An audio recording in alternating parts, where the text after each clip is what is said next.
It takes a lot more to stop this motorcycle than what you're on.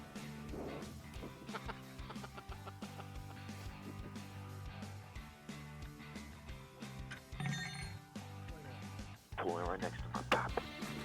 You survived Fort Edward John? I Then did. before you turn left here, let me turn the car.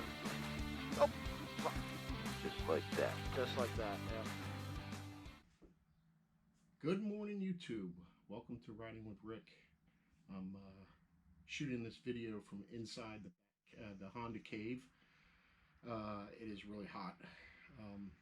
So I wanted to put together a video, a little review of the Mustang seat for a 2018-2019 Honda Goldwing GL1800 tour model. I purchased the seat, which is a one-piece seat, and as well as the passenger backrest. I guess if you've happened upon this video, you're probably like me, where you've just had enough of the OEM Honda seat. I even had the Wingsoft upgrade done to the driver portion of the seat, and it definitely was a little bit better. But for the type of riding I do, and the roads that I ride on, I need something better. It's unacceptable, in my opinion. And then also keeping in mind that, there is a seat for every ass out there, because there are some people that are perfectly happy with the OEM Honda seat. I'm just not one of them. And I decided to do something about it. Just recently completed over 1,000-mile 3-day trip, and there's a difference between wanting to get off the bike and needing to get off the bike, and it just shouldn't be. I'm on a big touring motorcycle, and those two thoughts should never enter my head. Maybe the thought of, I should probably get off the bike because I want to make sure that I'm not saddle sore by the end of the day. That's acceptable to me, but feeling that I need to get off the bike, it just doesn't work. Now, I looked at a lot of seats, Corbin, Russell Daylong, and I ended up with the Mustang just simply because I've ridden on Mustang seats before, and they checked all the boxes for me. I don't know about this new Goldwing, but we're going to find out. So what I'm going to do, I'm going to pull the seat off and the backrest off this bike, and lay the OEM seat side by side with the new Mustang seat, and just go over the differences, and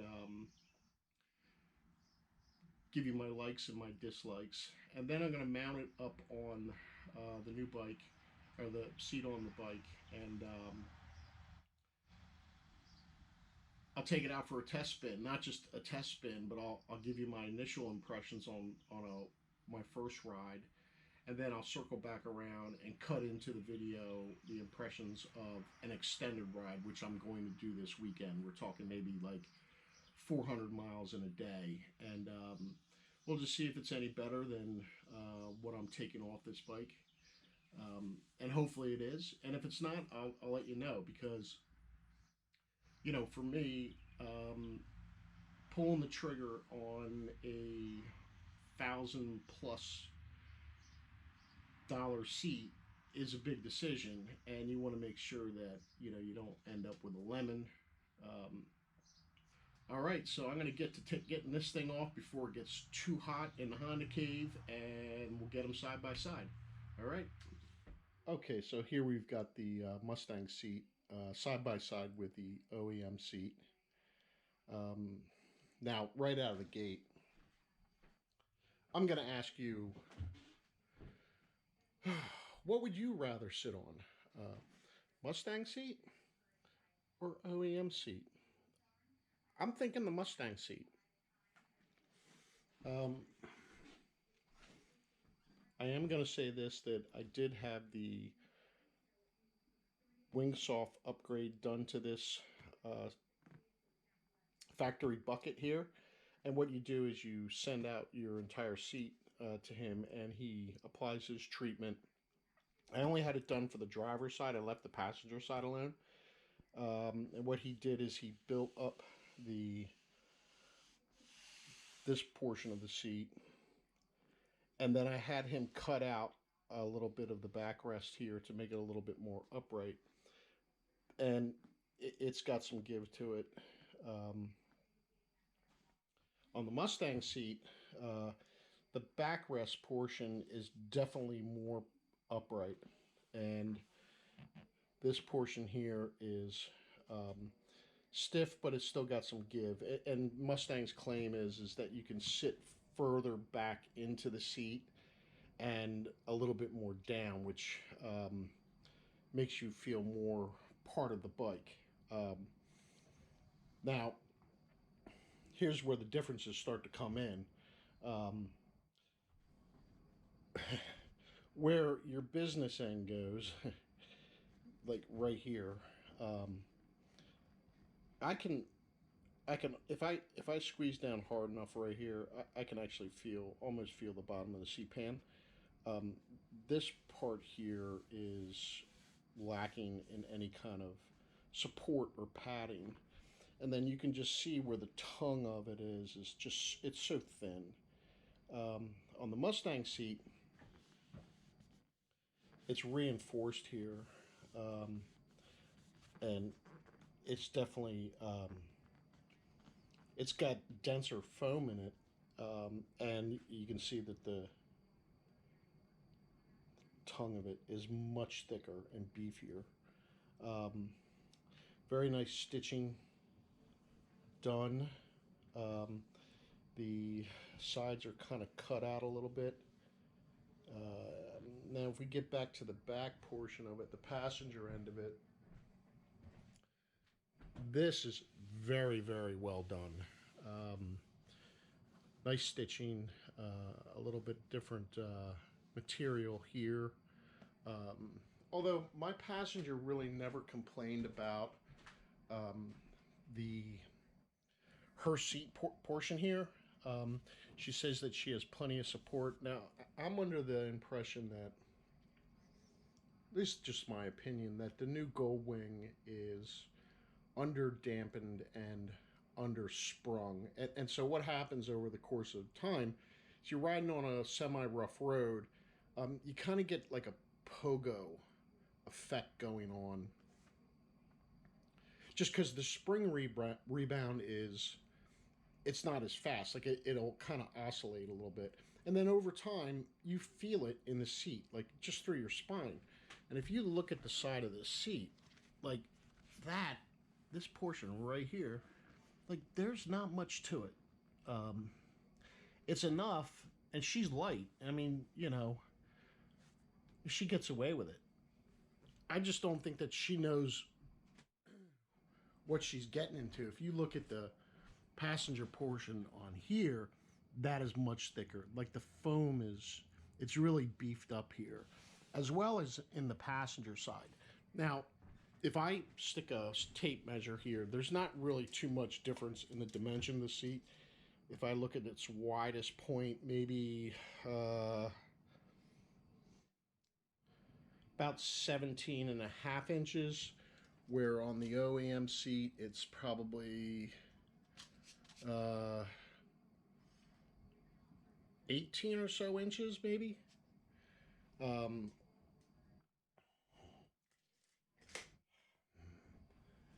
I'll talk a little bit about the backrest, driver backrest.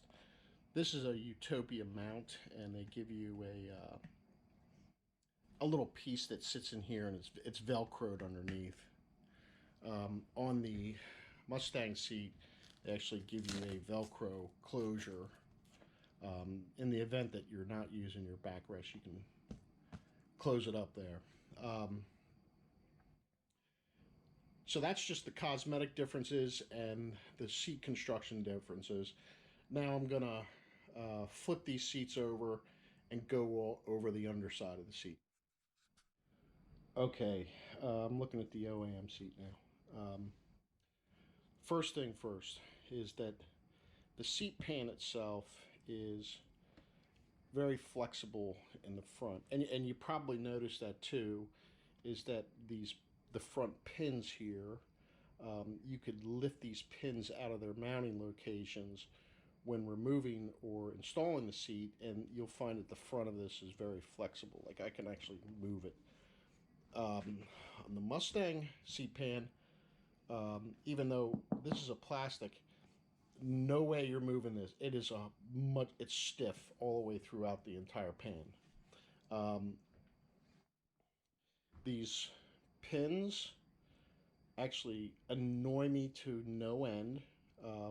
You can never really get these things fully seated right, and the front of your seat kind of sticks up. And then, of course, the infamous tongue here, completely over-engineered and not needed. I don't know why Honda did that. On the Mustang seat, the pins are eliminated, and so is the tongue.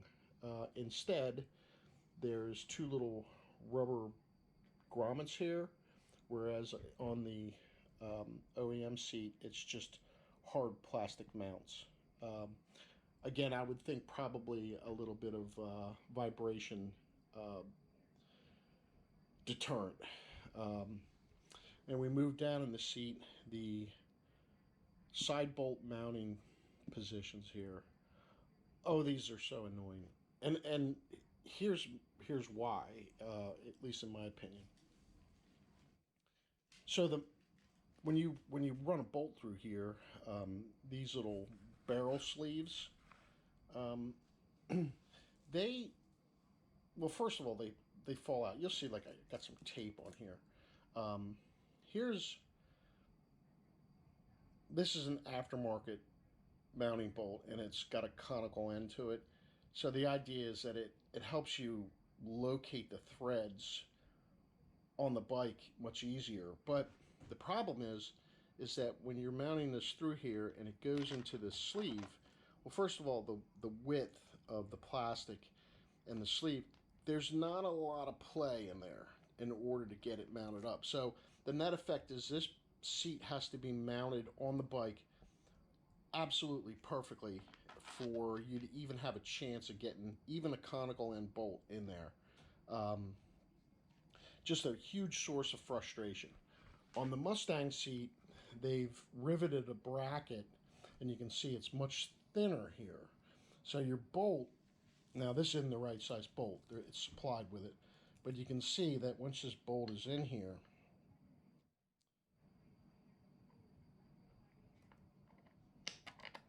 there's a lot more play in the bolt. So to find the nut that's mounted on the other side of the bike is going to be much easier. All right, so that covers that. Now let's move down the seat a little bit here. There's two big rubber grommets, and I probably will, when I mount this, is just run a little grease up on here. And then further back on the seat, there's two more mounting grommets. So it's just like it gets the vibration out from underneath you. There's nothing on the Honda seat that it doesn't exist. These tabs here are kind of like guiding tabs when you put the seat on here, and I'll give you a word of caution on your OEM seat. If you have the side covers on your bike and you mount the seat down,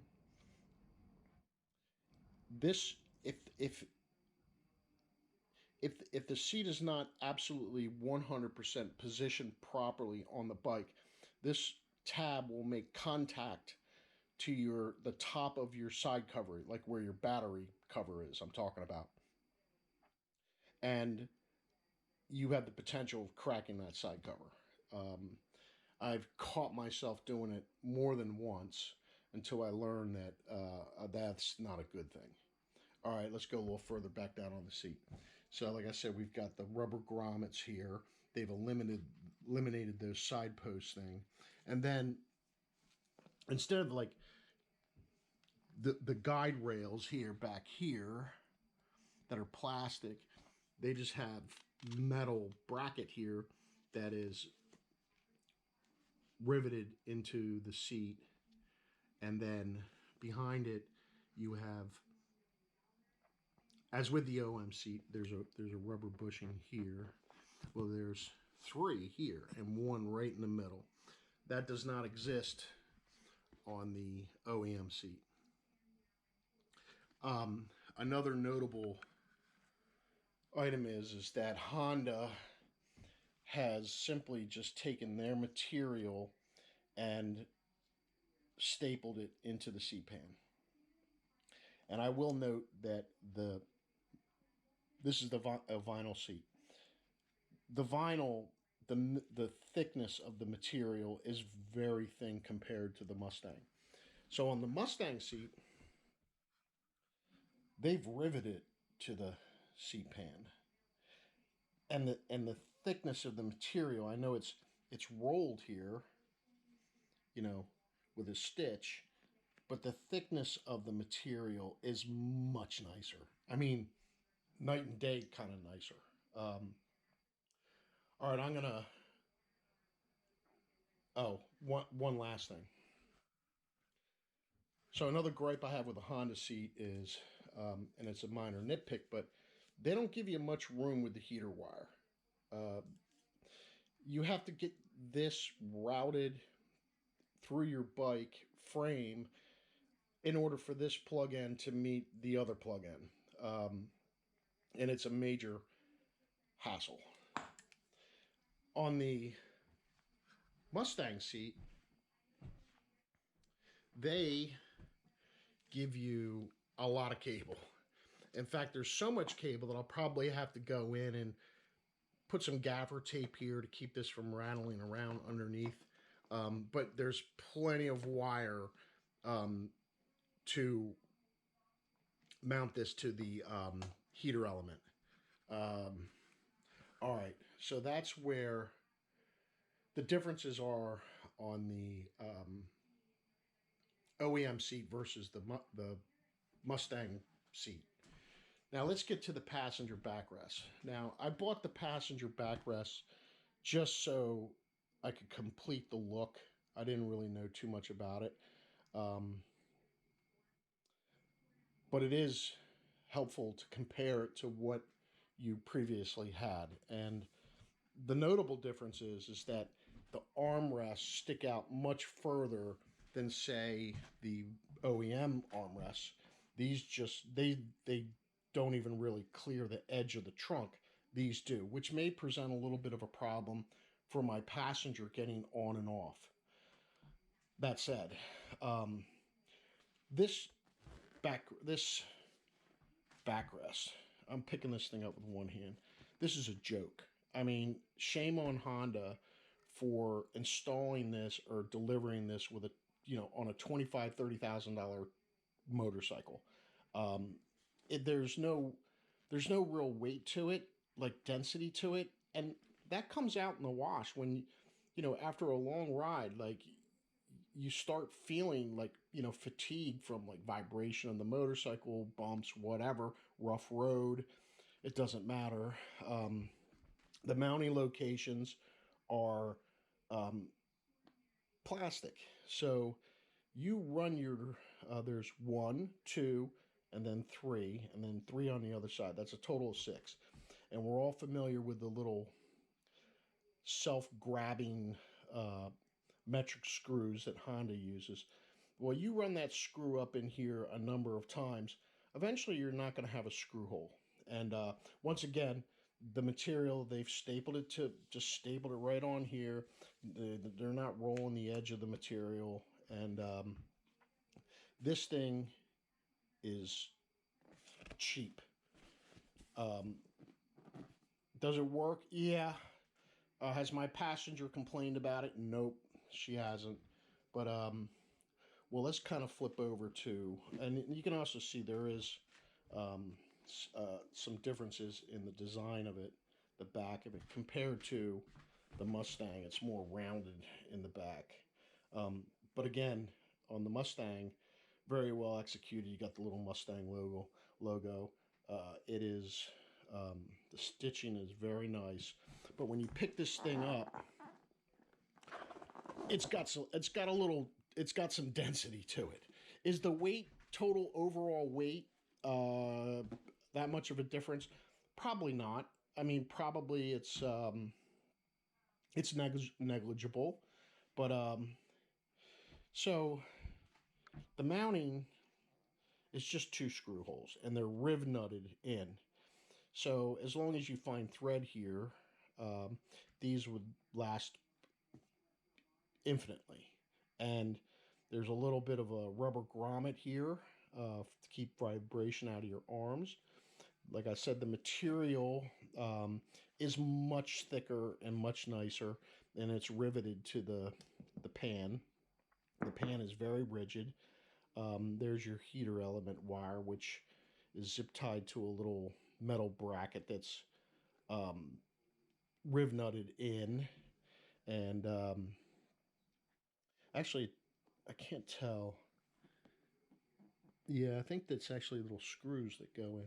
And then there's another one for the other side here. This is much nicer. It matches the quality of the seat. I don't know what else to say. So the quality of the Mustang seat compared to the OEM seat and the backrest compared, it's just a night and day difference here. I mean, the workmanship on this is just fantastic, and I'm really excited to get this on the bike and go out for a ride. And no wonder people have problems with this seat. It's just not. It's just, well, I'm gonna say it. It's crap. Um, all right, let's go over the backrest real quick. I'm a big fan of the Utopia backrest. You can see it's got like a very wide footprint for your back, and I'm not crazy about the mounting for the Utopia. There's a well, here I'll show you. There's a supplied mounting bracket that bolts to the OEM seat. You'll notice on the Mustang, there is nothing there. There is no mounting bracket. It's kind of internal to the seat. But back to the Utopia, its purpose is to keep you from slouching, not necessarily lay in, but it keeps your back from arching, because that's a killer on long rides. But it does come with a nice little a pouch, like a zippered pouch here. Keep your stuff in. My passenger put her lip gloss, and I'll stick my wallet in there.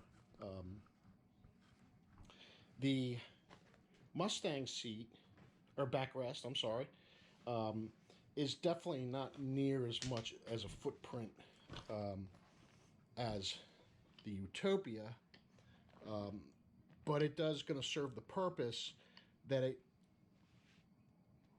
keeps you from slouching, and it is really nicely well padded here.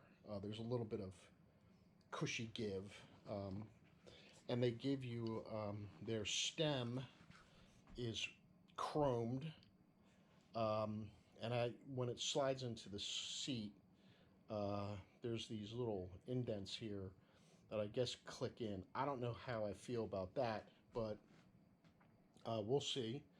And then I'm not too crazy about this thumb screw. It adjusts, this articulation of the backrest here.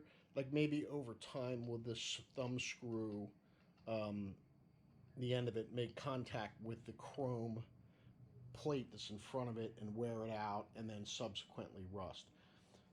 For the pouch solution, what I did is I went to an outfit called Bone Mountain, which they're big in like supplying stuff for Harleys, but they do have metric stuff, Honda, etc. And I spoke to them, and they recommended this pouch. It slips over this piece here, and it gives you a little zippered situation going on here, so you can shove crap down in here.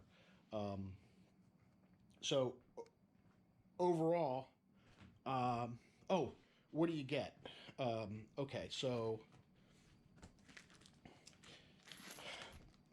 these instructions are one and the same. One came with the backrest, one came with the seat, and they're one and the same, identical print. So if you get one, you know how to put the passenger backrest on and the seat as well. But here is the mounting bolts for the seat, and you can see they're much shorter than the stock length. Even though this is an aftermarket bolt with a conical end on it, it's still the same length as the stock bolt. I'll line it up there. You can see that it's probably a ½ inch or so shorter. And then you have mounting bolts for the passenger backrest. So all in all, I'm very excited to get this seat mounted on the bike and put it through its paces. The quality and the look of the seat, Mustang once again has not disappointed me.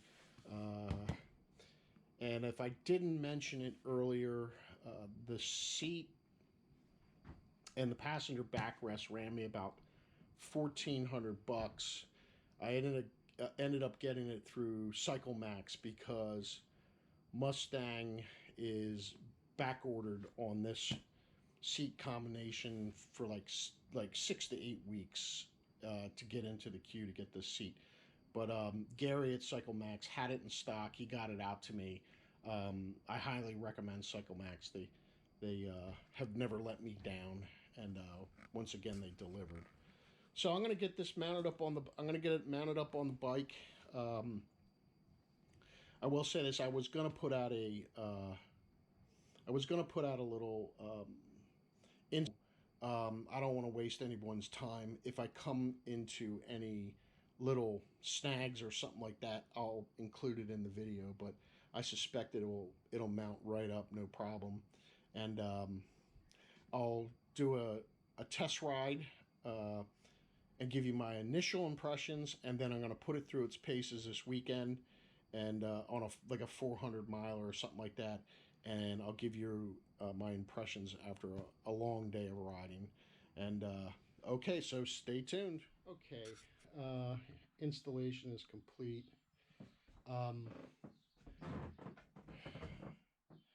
Pretty simple, pretty straightforward. Like I said, you can see the armrests are really extended past the trunk. I guess it's really good when you're on the bike, but getting on the bike might be difficult. Of course, the backrest goes down, but you know, I don't want my better half hitting her whooshy on this thing. So it does come out though. It pulls out pretty easy. I got the bone mountain pocket on the backrest. Right now I have the thumb adjuster all the way in, so that looks pretty upright. Might go back a little bit, but so as I suspected, the side bolt things, it gives you a lot of wiggle room to get the seat on. However, I will mention this: before you bolt that thing down, make sure that you get the side covers on. The reason why is, especially on this side here, I had a heck of a time getting the side cover on properly without, scratching everything up. And the reason why is it actually goes up underneath the seat here. So in hindsight, I probably should have not bolted this seat down, but put these covers on and get them on first and then go bolt it down. But it does fit very nicely up front here, and like I said, it's a solid pan, so that thing, it's not moving. Very solid. And I do want to show you the one issue that I did notice with the passenger install. So the bolts in question, you mount it here with screws, right? And then there's these long hex bolts that go in here. Now you'll notice I have a washer up under this one, but not here. and I'll probably come back and put a washer up behind here. Now the reason why I put a washer in here is because it's recessed here a little bit, and it prevents you from getting a socket over that bolt to like screw it all the way down. So I put a washer in here which kind of pushes the bolt out a little bit, allowing me to get a socket on there and subsequently tighten it all the way down. But same thing on the other side. I put a little washer here, and I'll probably come back and put washers in here just to make it a little more uniform, just because I'm anal. But you know, trunk closes just fine, and actually trunk does close. However, I just noticed that there was a little bit of a little difference in the trunk closing. I'll have to troubleshoot that, but all in all, pretty good. It's done now. All I gotta do is get out and ride it. Okay, folks, I just wanted to I'm back out in the Honda cave. I just wanted to do a quick follow-up with the issues that I saw on the installation of the trunk, the passenger backrest. So first off, let me just say the problem I encountered closing the trunk is it's just the feel of the extra weight of the backrest. I was so used to like being able to, like, a certain feel of this trunk hinges setting in with the OEM passenger backrest, that I'm just not accustomed to the new weight of this, but it closed just fine. And I just want to pass along, while I'm on this subject, a quick tip that I learned from Cruiseman, that when I shut this trunk, I don't push down here. I actually take the palm of my hand and right here and just push down there, and it works every time. Okay, so what I ended up doing, my original idea was just to take the Mustang supplied hex bolts. These are 1/4 by 20 by 1.5, and putting a washer over it. And this is the mounting location in question. You can see it's recessed, and sticking this in here, and then the washer would keep it out of this recess so you can bolt it in. But I dragged myself down to the local hardware store, because this bolt here is not a specialty bolt. I can match it, and I got 1/4 inch 20 by 1.5 inch hex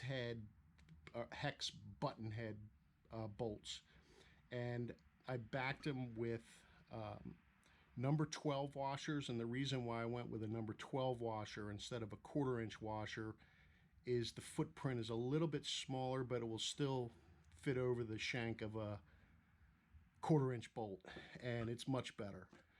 Now, being that these are stainless steel bolts, and I don't know the material of the riv nut on the other side of this liner that's in the seat, I just applied a little bit of anti-seize to the end of the bolts, just in the event that, you know, the stainless steel mating with another type of metal seizes the bolt head, I can still get them out in the future. Else, somehow, somewhere, you're going to be cutting these bolt heads off, which, good luck to that.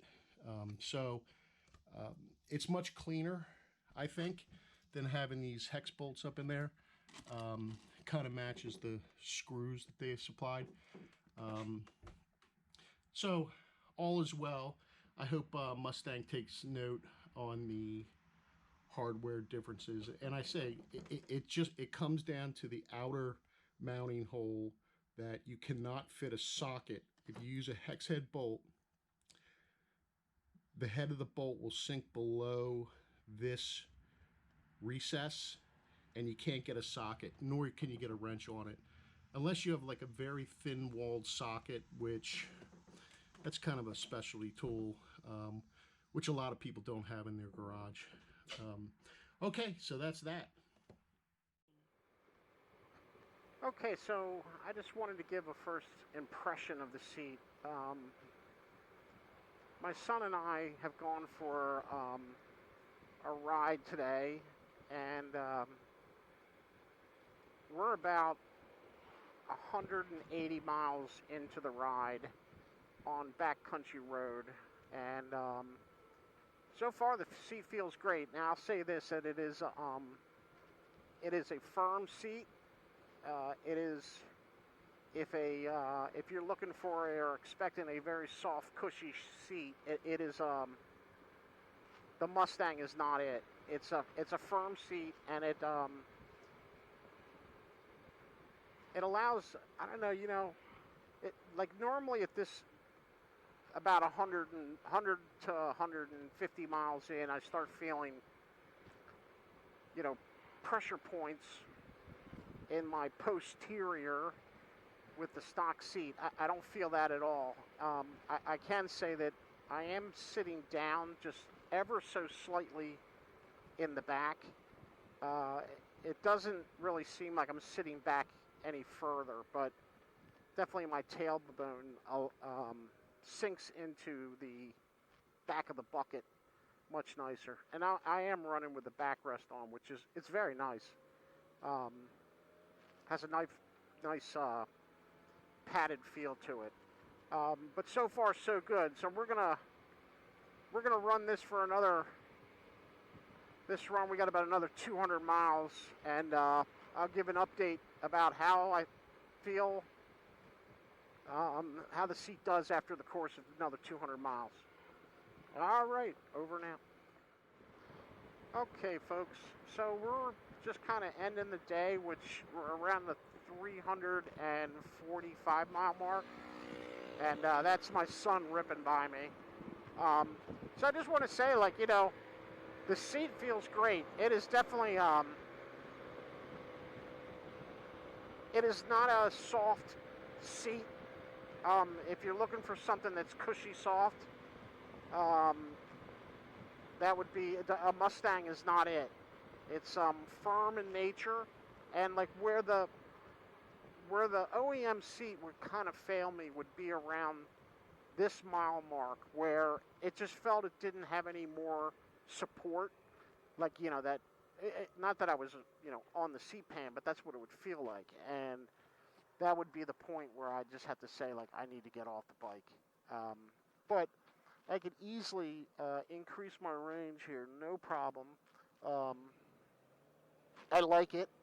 It, we did take a few breaks on the way, but you know how it goes. It's like the first 100 miles is easy, and then every 100 after that gets a little harder and harder, and the breaks become more frequent.